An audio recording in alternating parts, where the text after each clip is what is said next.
هذه الجزئية أقولها بحرقة.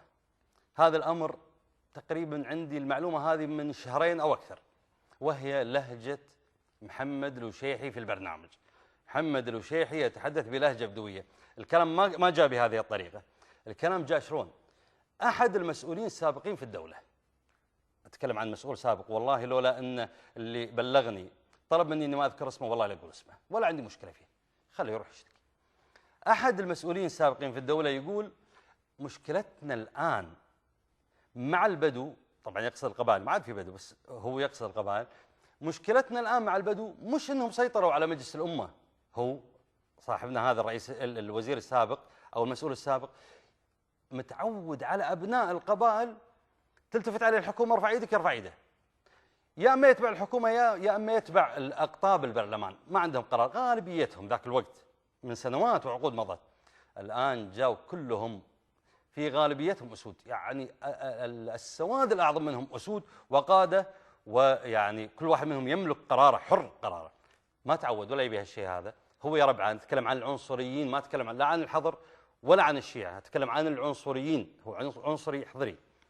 يقول المشكلة ما هي سيطرة أبناء القبائل أو البدو على البرلمان والقرار السياسي وطلعوا ناس يملكون قرارهم، لا، المشكلة الثقافة، المشكلة اللهجة. الآن طلع عندهم برنامج وطلع عندهم مدير حوار أو مذيع كما سماني، مذيع اسمه الوشيحي، يتكلم بلهجته بكل قوات عينه وبكل قوة. ويكمل هذا الرجل يكمل يقول سابقا كان الواحد من أبناء القبائل إذا صار وزير أو صار مسؤول في الدولة أو صار مذيع عوج حنشة، بهذه الكلمة عوج حنشة عشان يحكي حكينا.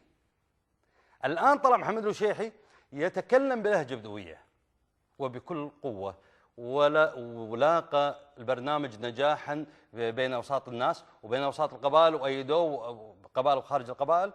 وأراهنكم، يقول هو أراهنكم أن راح يطلع مذيعين آخرين يتكلمون بنفس لهجتهم، اللي قبل ما كانوا يجرؤون، البدو ما كانوا يجرؤون يتكلمون هالكلام هذا، الآن راح يطلعون. شوفوا محمد الوشيحي ملاقي يعني صدى عندهم، وراح يطلعون مذيعين يتحدثون بلهجتهم، وراح يتكلمون المسؤولين الوزراء والمسؤولين الكبار المسؤولين في الدولة والمشاهير من البدو راح يتكلمون بلهجتهم.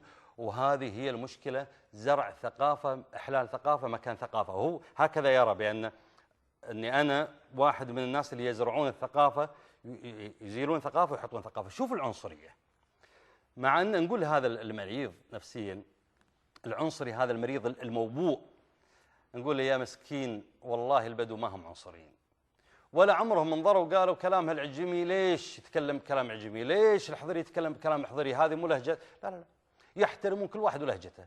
بالعكس يا أخي اترك الأمثلة، كنت بضرب لك أمثلة، اترك المثال الرئيسي الكبير بالنسبة للبدو عشان تعرف شلون عنصريتهم البدو كما تسميهم. انتخابات رئاسة البرلمان، البدو انت على كلامك انهم سيطروا، هم الأكثرية، طيب ليش ما رشحوا واحد منهم للرئاسة؟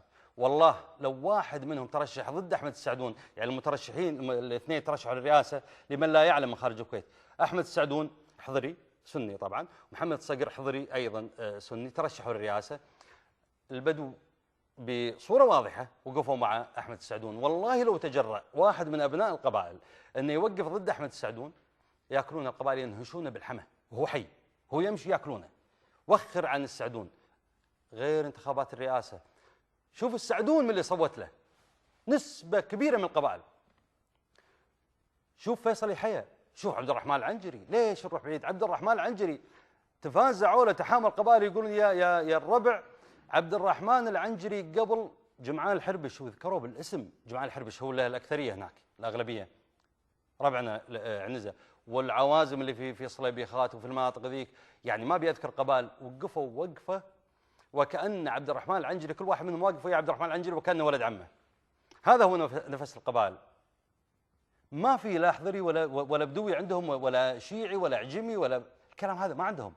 النفس الجديد واللون الجديد للقبائل. يا أخي حتى شيخ العوازم طلع هني في هالبرنامج وقال سأصوت لخالد الطاحوس وفلاح الصبغ، ذكر الاسمين، خالد الطاحوس عجمي، لو كنت في دائرة حسن جوهر صوت له. هذا شيخ القبيلة. شوف النهج الجديد اللي قاعدين يطلعون أبناء القبائل، هذا نهج القبائل. لذلك أنا أقول لأبناء القبائل هذا وأمثاله، الموضوع هذا وأمثاله ما يمثلون حضر ولا يمثلون يعني أي فئة أخرى. حنا والحضر والشيعة إخوان وربع، كل واحد يتكلم بلهجته، كل واحد يقدر ويحترم ويجل الآخر.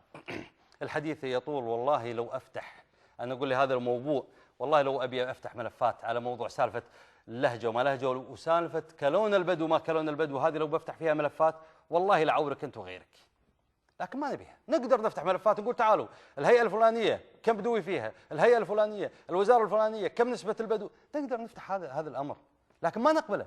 ولا عمركم سمعتونا نقول هالكلام هذا، ولا نريد أن نقول الكلام هذا. عيب. بلد ما يحتاج إلى فتنة، بلد يحتاج إلى بناء. حاسب اللص، حاسب اللص واجعل عبرة لغيره. هذا ما يريد أبناء القبائل والشيعة والحضر. الحديث يطول وأتمنى لا أضطر أن أفتح ملفات كلون البدو ولا الكلمة هذه اللي يقولونها كلون البدو، لأن البدو عمرهم ما قالوا كلون الحضر ولا عمرهم قالوا كلون الشيعة. أقولها بواقع تجربة واحتكاك. لذلك أكرر، ربعنا من الحضر عدد لا يستهان به، ربعنا من الشيعة عدد لا يستهان به، ونفتخر ونفاخر بهم.